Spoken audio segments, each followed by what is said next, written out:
باللہ من الشیطان الرجیم بسم اللہ الرحمن الرحیم۔ سال اول کی اردو کے سلسلے میں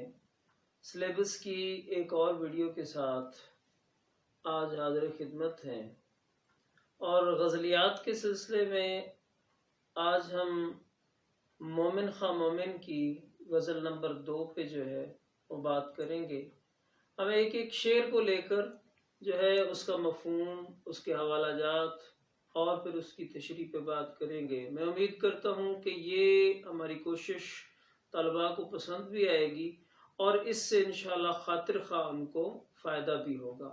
آج ہم جو ہے وہ مومن خواہ مومن کی غزل نمبر 2 جو ہے اس کا شعر نمبر 1 کریں گے۔ شعر نمبر 1 ہے کہ ٹھانی تھی دل میں اب نہ ملیں گے کسی سے ہم، پر کیا کریں کہ ہو گئے ناچار جی سے ہم۔ اس کا مفہوم ہے کہ میں نے یہ پختہ ارادہ کر لیا تھا کہ اپنے محبوب سے نہیں ملوں گا، لیکن میں کیا کروں کہ دل کے ہاتھوں مجبور ہو کر مجھے یہ کام کرنا پڑا۔ اس شعر کی تشریح کے سلسلے میں جب ہم بات کرتے ہیں تو اس شعر کے 2 پہلو ہیں، ایک تو اس کا واقعاتی پہلو ہے اور ایک جو ہے وہ غزل کے روایتی مضمون کے اعتبار سے عشق و عاشقی کے حوالے سے۔ پہلے اس کے واقعاتی پہلو کی ہم بات کر لیتے ہیں، اور اس کو طلباء کو چاہیے کہ بہت واضح انداز میں جو ہے وہ بیان کرے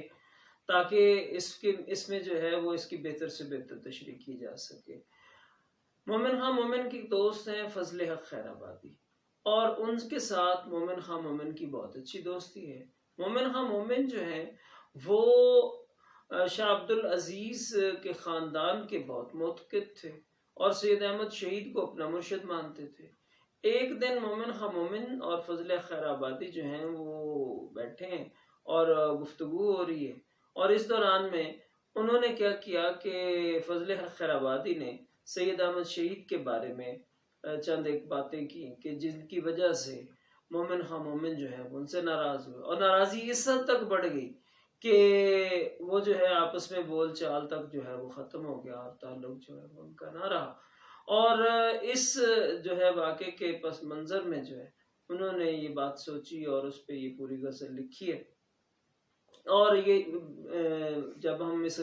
جو ہے نا وہ غزل کا اور اس شعر کا مضمون دیکھتے ہیں تب بھی ہمیں یہی احساس ہوتا ہے کہ ایسے ہی ہے جیسے وہ کسی اپنے ناراض دوست کو جو ہے وہ مخاطب کر رہے ہیں، اور مخاطب کر کے جو دیکھیں ہوتا کیا ہے، ہوتا یہ ہے کہ ہم دل کے ہاتھوں بعض دفعہ مجبور بھی ہو جاتے ہیں۔ کچھ ایسا معاملہ ہوا کہ وہ اپنے جذبات پر جو ہے وہ قابو نہ پا سکے اور اپنے ایک خاص دوست سے کہ جس کے بڑا ہی خاص تعلق تھا اسے ناراض ہو گئے۔ دیکھیں ہمارا تعلق سب لوگوں سے ہوتا ہے، اور ہمارے متعلقات جو ہوتے ہیں ان میں سے جن کے ساتھ ہم کام کر رہے ہوتے ہیں، جن کے ساتھ پڑھ رہے ہوتے ہیں، تو جن کے ساتھ ہمارا اٹھنا بیٹھنا ہوتا ہے ان سب سے تعلق ہوتا ہے۔ لیکن کچھ لوگ ایسے ہوتے ہیں جن سے خاص دلی تعلق ہوتا ہے اور ان کی ناراضی ہم سے برداشت نہیں ہوتی، لیکن انسانی فطرت کا تقاضا ہے کہ ان سے بھی بعض دفعہ ناراضی ہو جاتی ہے، کوئی بات ایسی ہوتی ہے کہ ان سے ہم ناراض ہو جاتے ہیں، اور اگر جب ناراض ہو جاتے ہیں تو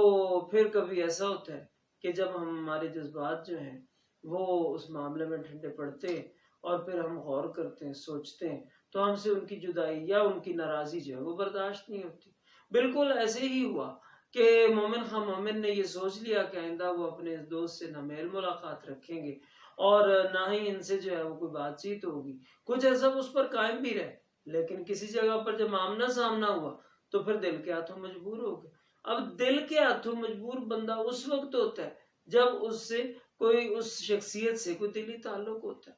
تو پھر چونکہ اس سے دلی تعلق تھا اس لیے دل کے ہاتھوں مجبور ہو گئے اور ان سے پھر مل لیا۔ اب اگر ہم اس کو غزل کے روایتی مضمون اور عشق و عاشقی کے حوالے سے بھی دیکھیں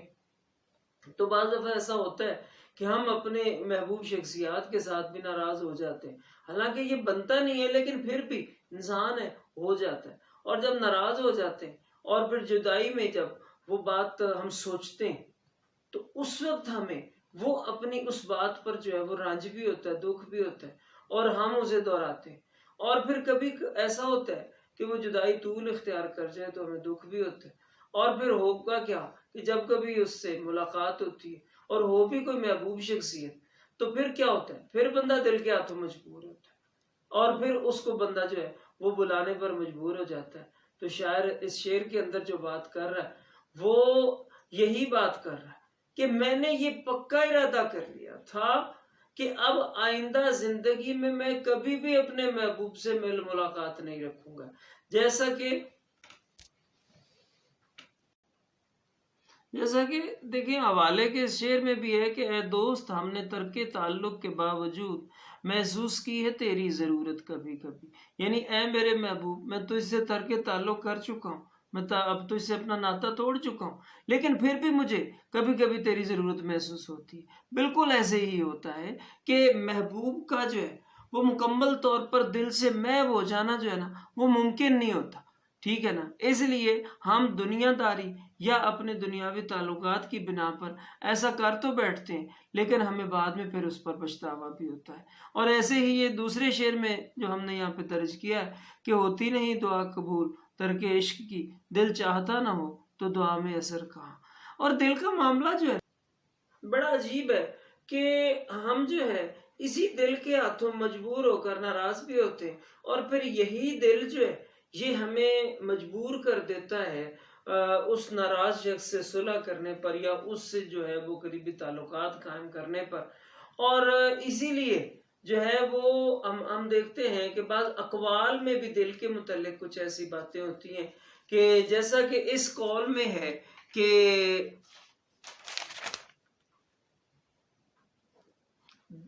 یہ ہم نے دو نثری حوالہ جات جو ہیں وہ یہاں پہ لکھے ہیں کہ دل کے مضبوط ارادے ہی انسان کے بلند حوصلے کی علامت ہوتے ہیں، اور ایسے ہی بندہ ارادے کر کے جو ہے وہ کوئی فیصلہ کر لیتا ہے، اور پھر بعد میں کیا ہوتا ہے. یعنی یہ پہلے مصرے کے اندر جو ہے اس کا مضمون لکھتے ہوئے آپ یہ حوالہ جو ہے وہ استعمال کریں گے، اور دوسرے مصرے میں جو ہے اس میں یہ حوالہ استعمال کریں گے کہ دل وہ منہ زور کوڑ ہے کہ جس کے سامنے انسان جو ہے وہ بے بس ہو جاتا ہے. اب یہ دو نثری حوالہ جات اور دو اشعار جو ہیں وہ آپ کریں گے کیا کہ مفہوم لکھنے کے بعد یہ تشریح لکھیں گے، اور تشریح کے اندر ایک صفحے پر ایک یہاں سے نثری حوالہ اور ایک جو ہے وہ جو شعر ہم نے بتائیں وہ لکھ دیں گے، اور ان کو مارکر سے لکھیں گے، اور دوسرے صفحے پر جو ہے وہ ایک شعر مارکر سے لکھیں گے، اور اس کے ساتھ جو ہے وہ ایک پیراگراف بنا کے تو پھر آگے یہ نثر کا حوالہ آ جائے گا. اور اس طرح سے آپ کی دو اشعار کی جو دو صفحات کی جو تشریح ہے وہ ایک بہترین تشریح ہو جائے گی، اور اس طرح سے آپ جو ہے وہ میکسیمم نمبر جو ہے وہ انشاءاللہ لینے میں کامیاب ہو جائیں گے. اللہ ہماری دعا ہے کہ اللہ تعالیٰ جو ہے وہ آپ کو عمل کی بھی توفیق دے اور آپ کے بہتر سے بہتر نمبر آ سکے. مومن کی غزل نمبر 2 کے پہلے شعر کی یہ تشریح تھی، اور باقی جو اس کے اشعار ہیں ان کی بھی انشاءاللہ روزانہ کے حساب سے جو ہے وہ ایک ایک شعر کی اسی طرح سے ہم ویڈیو بنا کے آپ کی خدمت میں پیش کرتے رہیں گے، اور آپ اس سے استفادہ کرتے رہیں گے.